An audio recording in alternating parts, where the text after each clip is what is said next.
السلام علیکم ورحمۃ اللہ وبرکاتہ۔ نیا سال آنے والا ہے اور 2023 جو ہے گزرنے والا ہے۔ اس نئے سال میں ہم اور آپ خوشیاں مناتے ہیں اور نہ جانے کس طریقے کی خوشیاں مناتے ہیں، بلکہ ہمیں یہ سوچنا چاہیے کہ ہمارا زندگی کا ایک سال ختم ہو چکا ہے اور ہم نے اس ایک سال میں 2023 میں کیا کھویا ہے اور کیا پایا ہے۔ یاد رکھیے گا، مبارکباد پیش کرنا بلا شک و شبہ یہ جائز ہے، دعائیہ کلمات ہیں کہ آپ کا 2024 یعنی کہ جو نیا سال ہے خیر و عافیت سے گزرے اور آپ اس کو اچھے انداز میں گزارنے کی کوشش کریں۔ تو انشاءاللہ آج یہی اس پر روشنی ڈالنے کی کوشش کی جائے گی۔ اب جب مثال کے طور پر نیا سال آتا ہے تو ہمارے بچے اور بچیاں، کچھ نوجوان ساتھی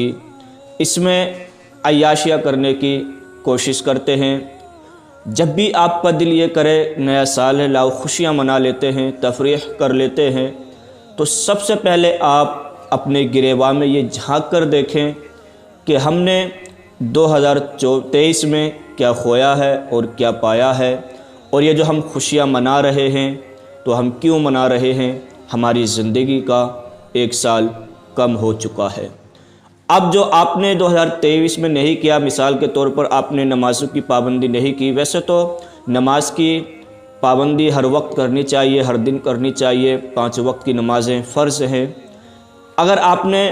نہیں پڑھی ہیں 2023 میں، تو آپ کا یہ جو نیا سال شروع ہو رہا ہے تو آپ اس میں عہد کر لیں کہ انشاءاللہ میں اس سال نماز کی بھی پابندی کروں گا، اور جو میں نے پیارے آقا علیہ الصلوۃ والسلام کی سنتوں پر عمل نہیں کیا ہے،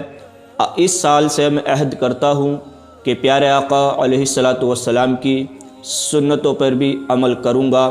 اور چہرے پر سنت مصطفیٰ نہیں رکھی تھی تو اس سال سے میں عہد کرتا ہوں کہ انشاءاللہ اپنے چہرے پر سنت مصطفیٰ بھی رکھنے کی سعادت حاصل کروں گا۔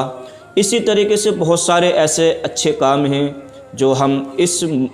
سال سے اگر شروع کرنا چاہیں تو کر سکتے ہیں۔ نہ جانے ہم کتنے گناہ کر بیٹھے اور ہم یہ خوشیاں مناتے ہیں کہ ہمارا نیا سال آ گیا ہے، نئے سال کی خوشیاں مناتے ہیں۔ آپ ایک مرتبہ اپنے گریباں میں جھانک کر یہ دیکھیں کہ ہمارا زندگی کا ایک سال کم ہو چکا ہے اور یہ ہمارا ایک سال جو ہے موت کے قریب جا چکا ہے۔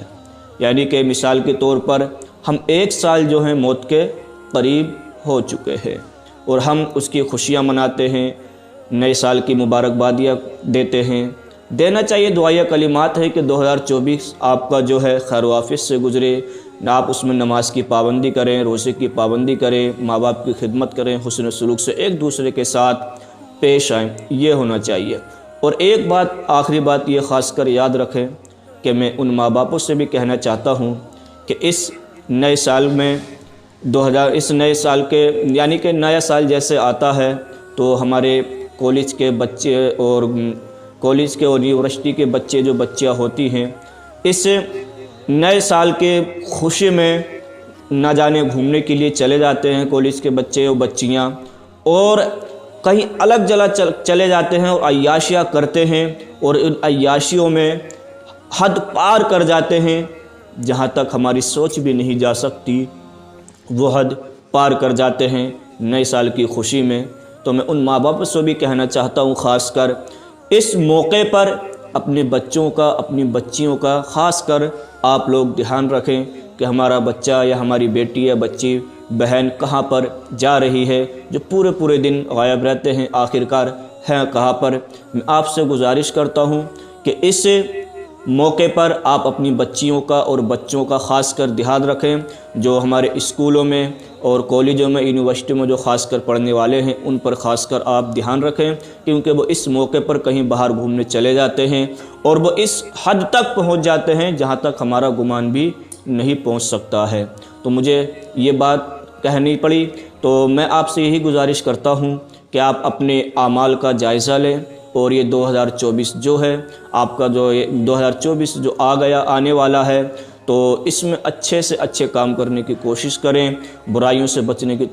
کوشش کریں، اہدنا الصراط المستقیم پر چلنے کی آپ لوگ کوشش کریں۔ اس طریقے سے آپ اپنا یہ 2024 جو سال ہے اس طریقے سے گزاریں، نمازوں کی پابندی کریں، تو انشاءاللہ آپ کے دنیا بھی آباد رہے گی اور آخرت بھی آباد رہے گی۔ السلام علیکم ورحمۃ اللہ وبرکاتہ۔